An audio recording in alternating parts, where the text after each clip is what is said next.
All right, what's up guys? Pat here at MBS CrossFit. This is our last video on the transition. So we've had grip, pull, push, and transition essentially is us putting all of those movements together. So our first drill is going to be the toe assisted muscle up. And what that is here on low rings is where I'm going to have my toes directly underneath the rings and then assisting myself through the entire muscle up. So step one, if there were any drill that is the most important one or the one that's going to help you the most, it is this one right here. So please pay attention to how I do this. So step number one is stand directly underneath the rings. Very often I see people standing way out here in front of the rings or behind the rings. Guys, we are going to stand directly underneath the rings, just like so. And so what I'm going to do is I'm going to get my false grip next, and then I'm going to come underneath the rings, like so. All right, so this is the beginning position. False grip, toes underneath the rings. From here, I want to think about the first part, and that's the pull, okay? So eyeballs forward, I'm going to pull my shoulders into the body, then I'm going to pull the elbows to the hip, and then I'm going to pull the hands down. And this is the finish of my pull. So pay close attention. From the finish of the pull, the next thing I do is push. So I'm pulling to the rings right now.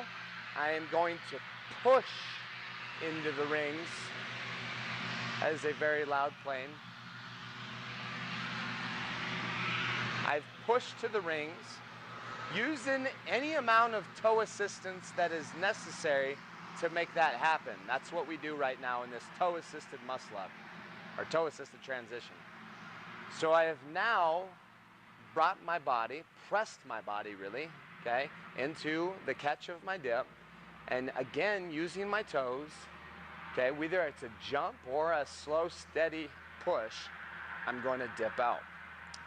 All right, I always have my athletes do the bottom side as well. So I'm going to do a negative dip, bring in my toes. Can you see my toes?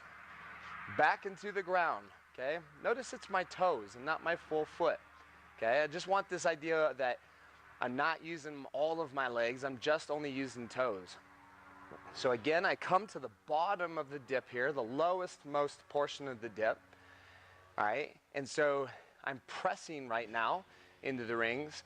The second my elbows transfer to below the rings, right about here, the press becomes a pull, okay? And I'm going to keep the rings tight to my center, and then I'm going to lower myself down, okay? The way I describe this to my athletes is if pull were the color blue and press were the color red, right where those two movements, pull and press, come together, there's a purple line. Each and every time on my way up and on my way down, I need to go to the purple line. So it's really important that I max out my pull on the way up and then max out my dip on the way down. So what this looks like again is shoulders, elbows, hands. Okay, I've finished my pull. And this is that purple line. I'm right there. Then press into the rings. Again, use toes as needed. Use the toes up. Drop yourself down. Find the toes. So this is, again, I got to find that purple line. So low, keep the rings tight, elbows tight. I'm going to trace around the chest. Pull.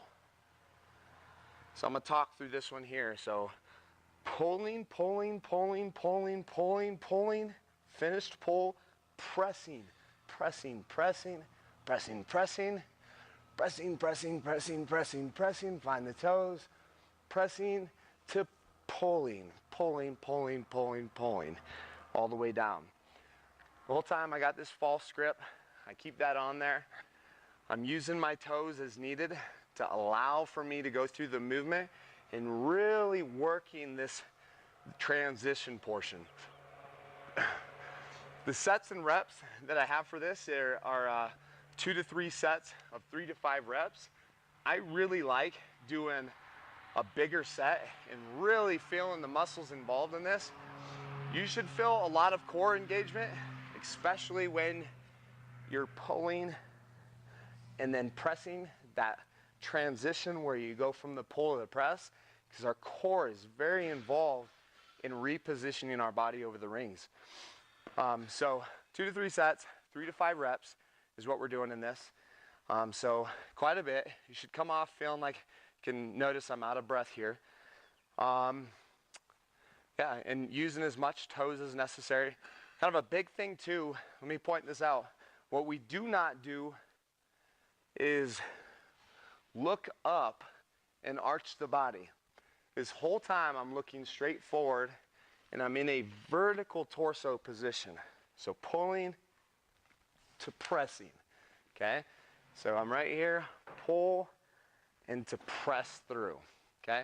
Pull and press, 2 things that we think about in the purple line, okay? Pull up to purple line and then press through. And the same thing coming back down. So that's drill number 1. Stay tuned for drill number 2. All right, what's up guys? So one of my favorite drills for working the transition is what I call the hot lava drill. You can see I wrote hot lava on the ground. I have a band across here. This is a Rogue rig and I have it up in here on the 1/2-inch setting, just a few notches up and a thick band going across. So what this is going to allow me to do is to come up off of my toes. So the last drill was a toe assisted. And so I'm going to step on the band, and what this drill is going to look like is this.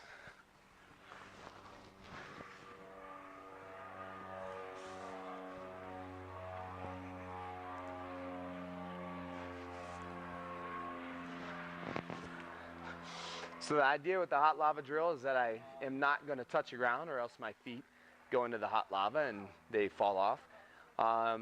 And so as I progress through this and I feel more comfortable, I can take the band down and so get less and less assistance from it. And as I get less and less assistance from the band, I am doing more and more work in the upper body. So again, I'd step on the band, bring my feet together underneath myself and bring my feet off the ground and use as much band as I can, but not touching the ground.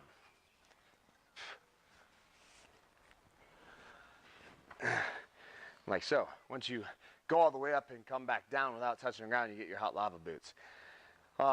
This is a really fun game to play, either with your students or with yourself, and progressing it down, see how low you can go before you cannot make it. And it could eventually get to the point where you're, in fact, doing essentially a muscle up, because there's only, a few pounds of resistance for every few inches that you go on this band. So that's one of my favorites right there. All right guys, another drill that we can do here for the transition is a band assisted, I call this a basket drill. So what I'm gonna do is I'm gonna get a band in here. Typically it requires either the 1/2 inch or full inch, because you want quite a bit of support as you do this, because we're gonna try and go slowly. And so what this looks like is this.